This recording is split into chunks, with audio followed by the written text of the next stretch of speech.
प्रकृति आधारित समाधान या एनबीएस को आईयूसीएन द्वारा उन प्रयासों के रूप में परिभाषित किया गया है जिनमें प्राकृतिक व सामाजिक पारिस्थितिकी तंत्रों की रक्षा, स्थापना और पुनर्स्थापना की जाती है।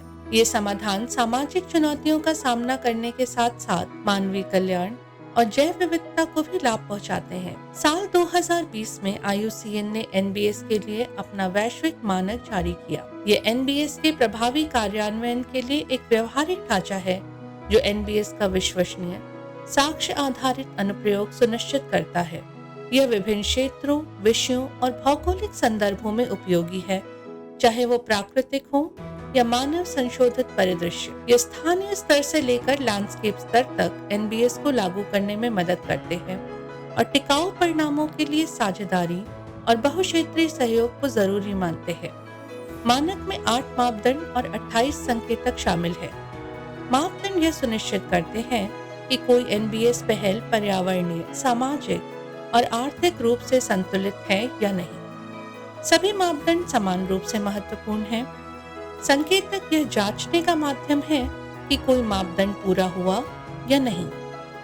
मापदंड 1 कहता है कि एनबीएस सामाजिक चुनौतियों का प्रभावी ढंग से समाधान करते हैं, जैसे जलवायु परिवर्तन, आपदा जोखिम, जैव विविधता क्षय और पारिस्थितिकी तंत्रों का ह्रास, संसाधनों का असंतुलित दोहन व प्रदूषण, साथ ही खाद्य सुरक्षा, जल सुरक्षा, मानव स्वास्थ्य तथा सामाजिक आर्थिक विकास से जुड़ी समस्याएं।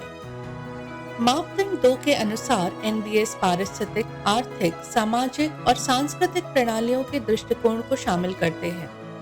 इस मापदंड का उद्देश्य यह सुनिश्चित करना है कि एनबीएस उन जटिलताओं और अनिश्चितताओं को पहचाने और उनका समाधान करे जो इन प्रणालियों के भीतर स्वाभाविक रूप से विद्यमान रहती हैं और जिनके संदर्भ में यह समाधान रचे और लागू किए जाते हैं। मापदंड 3 के अनुसार एनबीएस जैव विविधता की स्थिति में सुधार और पारिस्थितिकी तंत्रों की अखंडता व आपसी संबद्धता को बढ़ाते हैं।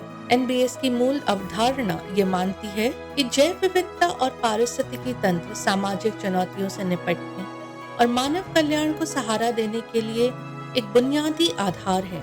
मापदंड 4 कहता है कि एनबीएस को वित्तीय रूप से और आर्थिक रूप से व्यवहार होना चाहिए। किसी भी एनबीएस की लंबी उम्र और बड़े पैमाने पर विस्तार तभी मुमकिन है जब उस पर निवेश व्यवहारिक हो और उससे समाज को साफ तौर पर लाभ मिले। वित्तीय व्यवहारिकता का मतलब है कि परियोजना जरूरी पूंजी जुटा सके और समय समय के साथ इतना राजस्व कमा ले कि पूंजी, संचालन और रखरखाव की सभी लागतें निकल जाएं। मापदंड 5 के अनुसार एनबीएस समावेशी, पारदर्शी और सशक्त शासन प्रक्रियाओं पर आधारित हो।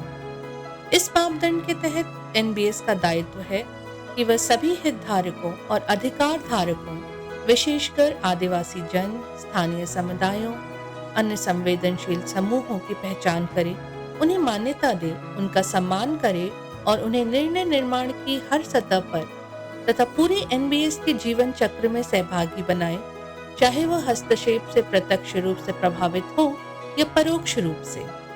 एनबीएस को उनके सामूहिक अधिकारों, विशेष रूप से स्वतंत्र, पूर्व सूचित तथा पूर्व स्वीकृत सहमति एफपीआईसी के अधिकार का पालन करना होगा।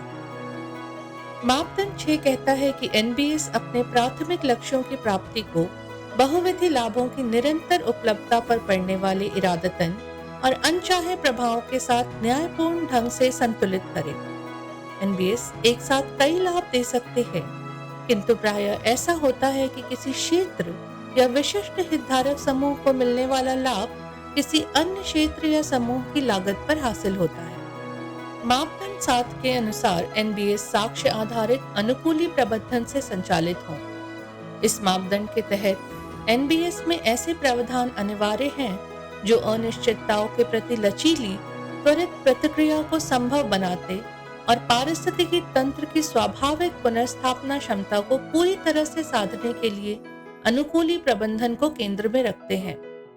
अनुकूली प्रबंधन की नींव उस साक्ष्य आधार पर टिकी होती है जो नियमित अनुश्रवण एवं मूल्यांकन से बनता है और जिनमें वैज्ञानिक अध्ययनों के साथ साथ स्वदेशी, पारंपरिक और स्थानीय ज्ञान भी सम्मिलित रहता है। मापदंड 8 के अनुसार एनबीएस अपने कार्यान्वयन, दीर्घकालिक टिकाऊपन और मुख्य धारा में समावेश के लिए सक्षम परिस्थितियों को सुदृढ़ करें।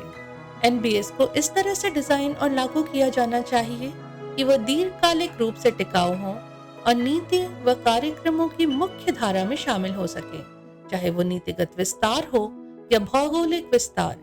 यह तभी संभव है जब कुछ मूलभूत सहायक शर्तें मौजूद हो, जैसे सुरक्षित भूस्वामित्व या उपयुक्त भू योजना, समावेशी संस्थाएं और सुशासन, वित्तीय प्रोत्साहन, जोखिम साझेदारी, सामाजिक न्याय और भागीदारी।